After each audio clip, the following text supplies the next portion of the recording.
আসসালামু আলাইকুম প্রিয় বিএস বন্ধুগণ, আমি মালের রাজধানী সিটির থেকে বলছি। আমি জামাল। তো আপনাদের মাঝে আজকে মালদ্বীপের বিষয় নিয়ে আলোচনা করব। আমার যেসব ভাইয়েরা মালদ্বীপে আসার জন্য অত্যন্ত আশায় রয়েছেন, অনেক দিন আশা স্বপ্ন দেখে রয়েছেন, বা অনেকজনে ফোন করেন, অনেকজনে কমেন্ট করেন মালদ্বীপের কী পরিস্থিতি, অবশ্য সেটা নিয়ে আজকে আলোচনা হবে। অবশ্যই একটা আগামী দিন একটা ভালো কিছুই হতে চলছে, আশা করি অতি দ্রুতভাবে হবে। আপনারা দোয়া কামনা করবেন মালদ্বীপের একটা ভালো যাতে কিছু হয়, সবাই নামাজ পড়ে দোয়া করবেন। আর মালদ্বীপে কিছুদিন আগে যে সমস্ত ঘটনাগুলো, এগুলো আগে বললেই নেই, এই কারণে আরও বেশি সমস্যা হইতেছে মালদ্বীপে। দেখেন, আমাদের বাংলাদেশের মানুষ অত্যন্ত যেরকম ভালো আবার সেরকমই খারাপ। আমরা কাজ করিয়া, কাজের দক্ষ দিয়ে আমরা পরিশ্রম করিয়া যা কাজ করি মালদ্বীপের মানুষকে বা বিভিন্ন দেশের ভিত্তি আমরা কাজের দক্ষ হলা বা আমরা পরিশ্রম দিতে জানি, পরিশ্রম দেই বা মানুষের কাছে খুব ভালো থাকি, বিভিন্ন পরবাসে আসি। তবে আমরা এই যে মালদ্বীপে যে ঘটনাগুলো ঘটাইছে, এক বাংলাদেশের ভাই সে বিলাই দিয়ে বার্গার, পিজা অনেক কিছু বানায় থাকে। সেই একজন বিলাই, একজন প্রাণ, তা এইগুলা দিয়ে এই সমস্ত কাজের কারণে মালদ্বীপের পুলিশে তাকে গ্রেপ্তার করছে, আইনের আওতায় রাখা হয়েছে। এই যে একটা বড় দুর্ঘটনাতে একটা বদনাম কামাইছে, এটা এখন পুরা খেসারত দিতে হইতেছে আমাদের বাংলাদেশের প্রবাসী ভাইদেরকে। এই কারণে আমাদের অনেক সমস্যা হইতেছে, তার কারণে আমাদের অনেক সমস্যা হইতেছে। আর পুলিশ আরও তদন্ত করতেছে।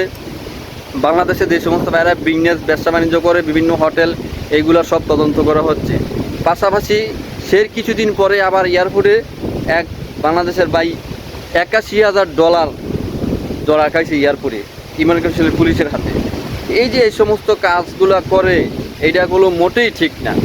এইগুলা কাজ করার থেকে বিরত থাকতে হবে।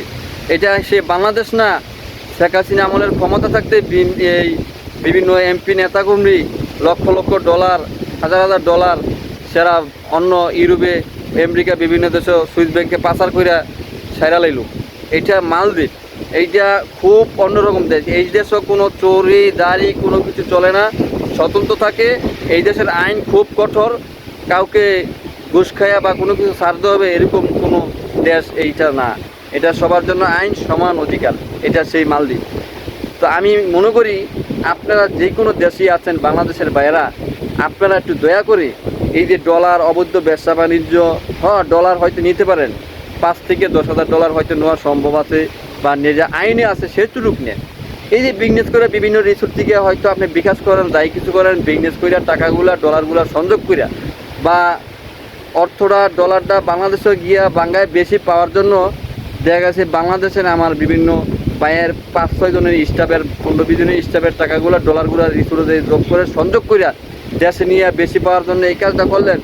ব্যাংকের মাধ্যমে না দিয়ে অনেক বাংলাদেশের আমাদের বন্ধাম, বাংলাদেশের সরকারকে আমাদেরকে ছোটো চোখে দেখে মালদ্বীপের সরকার। এই সমস্ত কাজের থেকে বিরত থাকতে হবে। আর যারা মালদ্বীপ আসতে চান তাদের জন্য আরেকটি সুখবর, অবশ্যই ইতিমধ্যে খবর নিয়ে জানলাম, অতি দ্রুতভাবে একটা কিছু অল্প দিনের ভিত্তি হবে ইনশাল্লাহ, 1 থেকে 10 দিনের ভিতরে বা এরকম একটা কিছু হবে। মালদ্বীপের ভিসা, সমস্ত ধরনের ভিসা খুলে দেওয়া হবে, বিভিন্ন কনস্টলের প্রজেক্ট হবে। বাংলাদেশের হাই কমিশনে কি আলোচনা করেছে এরকম শুনছি। তো একটা দ্রুতভাবে কিছু হবে ইনশাল্লাহ। আপনারা এই সমস্ত কাজে আপনারা যারা পাসপোর্ট জমা দিয়েছেন, যাদের যে ভদ্রলোকের কাছে জমা দিয়েছেন, তাদের সাথে যোগাযোগ সংযোগ করেন, আলোচনা রাখেন, যোগাযোগ রাখেন, অবশ্যই একটা ভালো কিছু হবে। আর আমি দোয়া করি এরকম কিছু একটা হোক, যাতে দেশের মানুষগুলা আইসা এই দেশের অর্থ অনুযায়ী টাকা পয়সা ইনকাম করুক। তো বাংলাদেশের জন্য সাপোর্ট করে চায়নার থেকে, বিভিন্ন দেশ থেকে যারা এই দেশে প্রজেক্ট খুলবে কনস্ট্রাকশনে, তারা বাংলাদেশের অনেক সাপোর্ট করে। তা আশা করি তাদের কামের আমরা পরিশ্রম দিতে জানি দেখেই বাংলাদেশের বাইরে পরিশ্রম দিতে গেলে অনেক কষ্ট করতে পারে দেখেই আমাদেরকে অনেক সাপোর্ট দেয়। তো অবশ্যই এই মালদ্বীপের ভিসাগুলো খোলা হলে বাংলাদেশের যে সমস্ত কর্মী বাইরা আসবেন, অবশ্যই আইসা সুন্দর মতন কাজ করবেন, কোনো খারাপ কাজে আমরা লিপ্ত হব না।